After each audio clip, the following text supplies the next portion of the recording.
So I'm going to show you a very simple focaccia recipe that you can make in a stand mixer, and it fills 2 of these tins, and I'll put links to these, and it's 80% hydration. So I'll just show you how I do it. I've got 800 grams of water.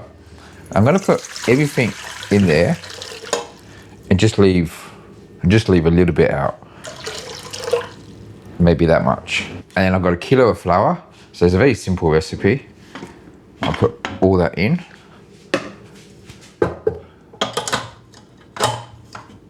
So I have 25 grams of olive oil that I'll also add to there.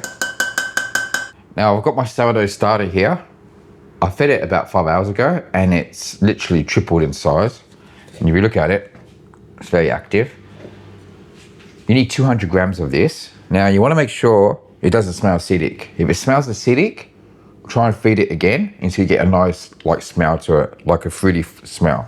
So we're going to need 200 grams of this. Because it's a simple recipe, it's pretty much all in. So we're just keeping back a lot of water and the salt at first. That's the only thing we're going to stop. You can auto release this if you wanted to, where you just leave the flour and the water for like 30 to 60 minutes and let it build more strength. But I'm going to go all in because my starter has already peaked, which means it's starting to collapse and I don't want it to get acidic. I kind of missed my timing on this, so we're going to go all in. And that's 200. Now with the spiral hook, this is the commercial KitchenAid mixer, but you could do it in the artisan one too. I'm just going to mix this on slow speed for like a minute or two. Now the reason we've held back a lot of the water is because if we put all the water in, this is not going to pick up. So we're going to add the water after the gluten has developed a bit. So give this about 2 minutes. Add a little bit more water if you feel like it's picking up pretty fast, which this is.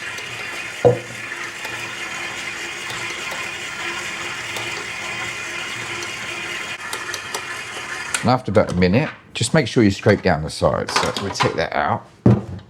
And with a scraper, going to make sure I get everything off the side. I'm going to throw the rest of the salt in and a bit more water. Because I'm only doing 2 tins, I'm not going to be using the spiral mixer. So I do use this a lot still when I'm doing like my small batches. Now we've still got this much water and it's only been mixing for like 2 minutes. So we're going to put the speed up in a minute. And we're going to add the remaining water. If you feel like it's too sticky, then don't add all the water. This is 80% hydration. But if you want to go, if your flour can't handle that much water, you can reduce the water to 700 grams, and that would be 70%, or 750, and that would be 75%. It's a very simple recipe. That's why I like this recipe. Now on speed 2, I'm just going to crank it up a little bit. I'm just going to add a little bit in.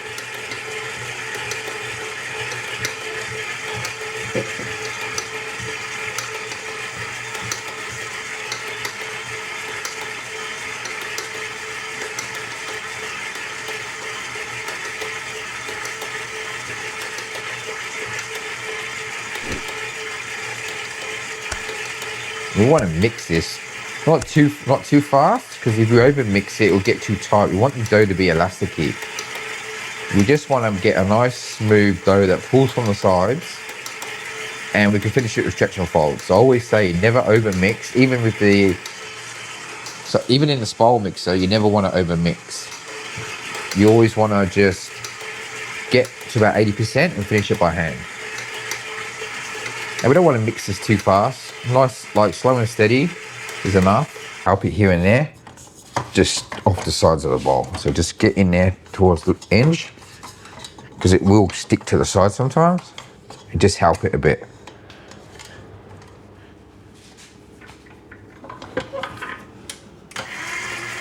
We've still got a little bit more water, but if we add that all in now, it's not going to mix. It's just going to sit there spinning in the middle of the dough. Unlike the spiral mixer, where the bowl's spinning as well and it's picking it all up, this is fixed, so it's only going to mix the center.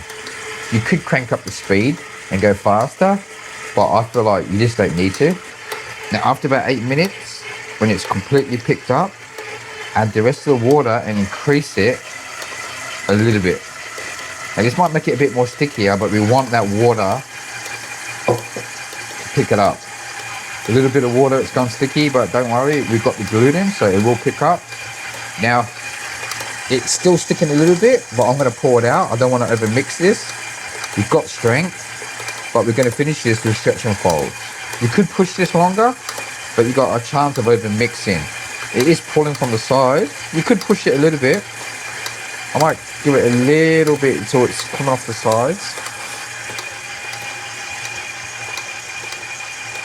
You could go a little bit more, but I don't want to over mix this. So I'm going to finish this with stretch and fold. So I'm going to pull that out in the mixer.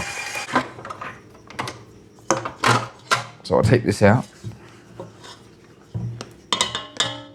And I've got a tub that I've oiled. And I'll put the dough in there. So we have a nice smooth top. But we're gonna, it's very wet. So we will leave this and start doing stretch and folds. So I'm gonna put a lid on it and put it somewhere warm where it will proof for half an hour before we do our first fold. If you watch my videos, you know I've got my little proving chamber that's set on 25 degrees Celsius. And I'll put that in there because I wanna keep this dough at about 25 degrees. I'll do a dough temp check when I pour it out the first time. So we're going to do the first stretch and fold now, and it's looking really good. So what I'm going to do is, because it's in a square tub, I'm going to go from one corner to the next, get this corner here, and then I'm just going to turn it over itself. Sticky because it's 80%, but we want the focaccia to be a bit sticky. So that's it, another half an hour. And oh wait, I'm gonna do a dough temperature check. If you know what temperature your dough is, you're gonna know how long it's gonna take to ferment, because we're gonna ferment this to 50%. And I had all my ingredients at about 25. I like to aim for 25. The mixer did warm this up a bit.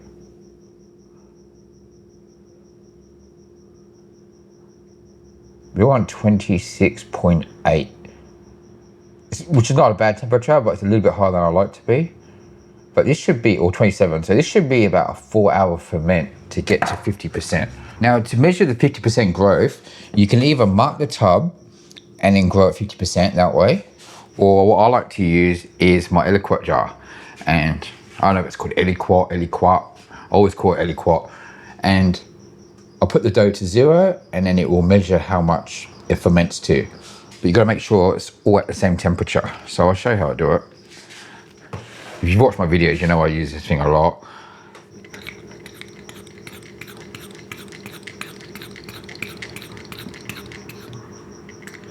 Get to where I want to be and then break it with my finger. And put the base on. And it's a little bit higher than 50. Let me just use this. Sometimes you have to just flatten it out. It's a little bit over 50, so it's a guide. I'm gonna put these two together so they keep warm at the same temperature.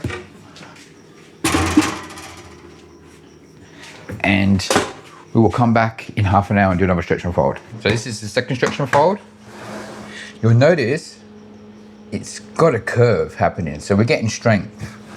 What I'm gonna do is I'm gonna actually pick it up from the middle and just do it like this. Bring it underneath itself, like a coil fold. And then hang, and then underneath itself.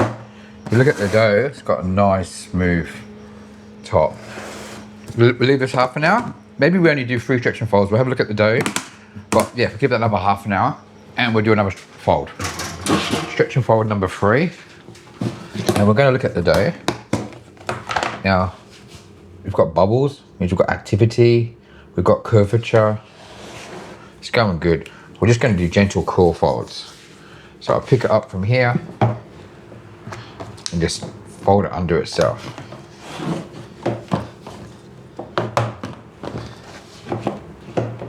Like so. You see how it's nice and silky. I'm not going to do a fourth. I like the way that's looking. So we're going to leave this for about 2 or 3 hours until it hits 50%. So it's been about 5 hours for me, and we're on almost 50%. So about almost at 50, I'm going to pull this out and divide it into 2. But first, I'll get a whole lot of olive oil, and I will just put a lot in the tins, just so it doesn't stick. And I'll do the sides of the tin and just spread it around as much as I can.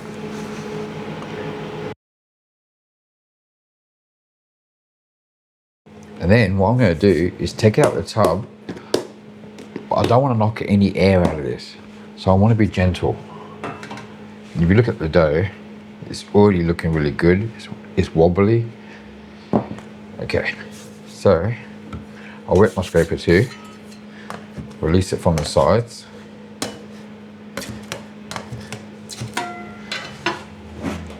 And we don't want to knock the air out, so we want to be as gentle as we can.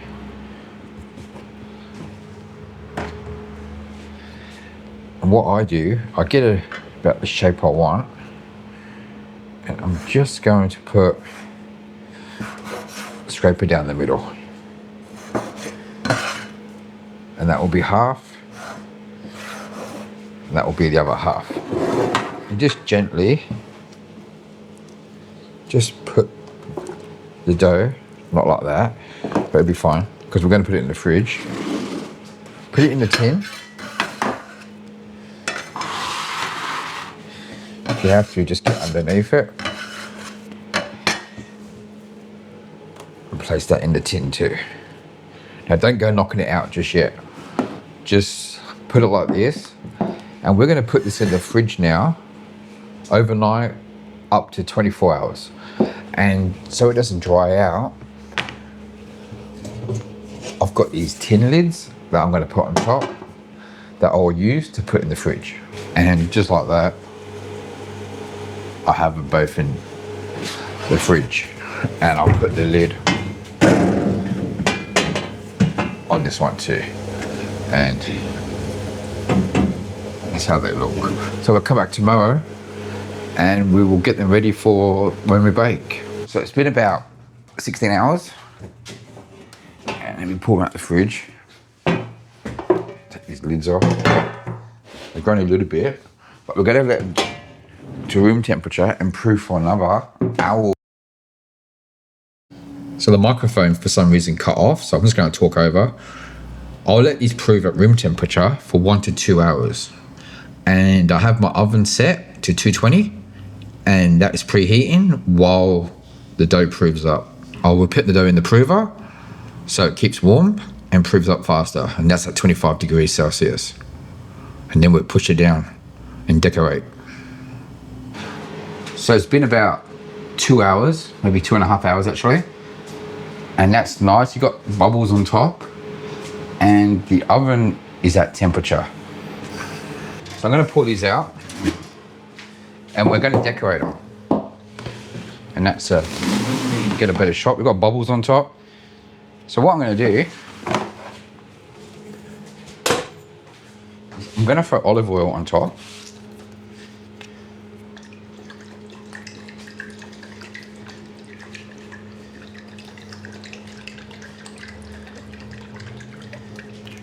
So we've got the cherry tomatoes and the sun-dried tomatoes. The sun-dried tomatoes will get a bit darker, but that's all right. You'll notice they go a bit dark on top, but I do like them. So let me just put these on top. I like to go a lot, like so. And then the cherries.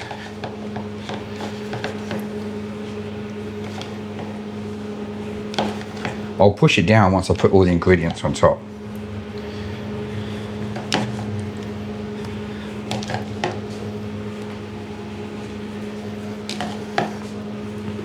You'll notice it's very wobbly. That's how we want it. Like so. And I've got got my Kalamata olives that I'll just put on top. And you can go plain too and just olive oil, but I do like to put the toppings on top.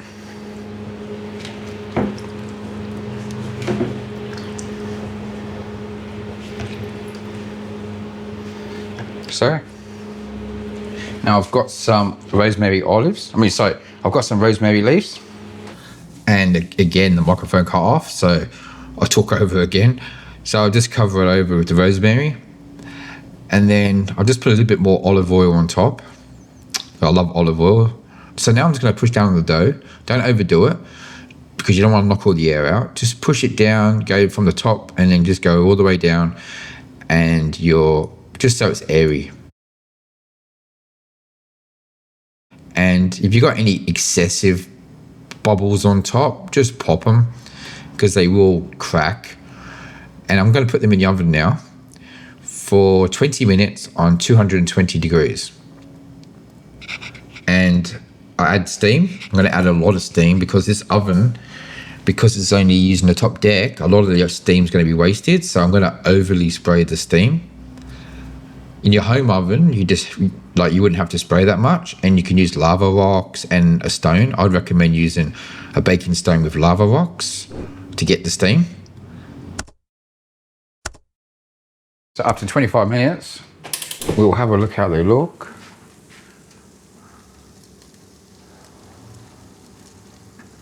They're looking great. So I know it's going to take longer than 25, but I always check at 25 just to be sure. We're going to give this another few minutes, probably 3 or 4 minutes, until we pour them out.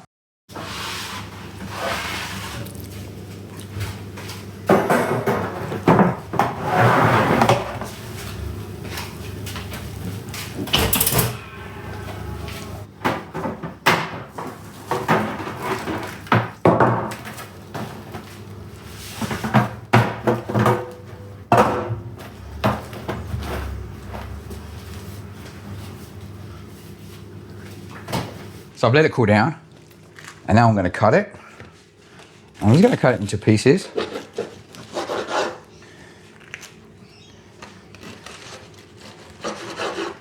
It's very fluffy.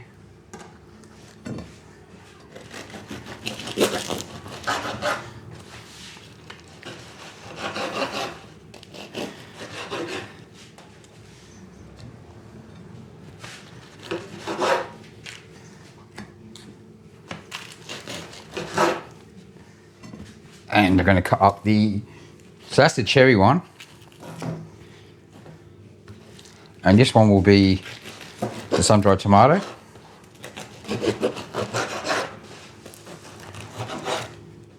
It's looking really nice. It's very thick, very fluffy. And that's it. I'm just going to cut it up a bit more, and that's the end of the video. Thanks for watching.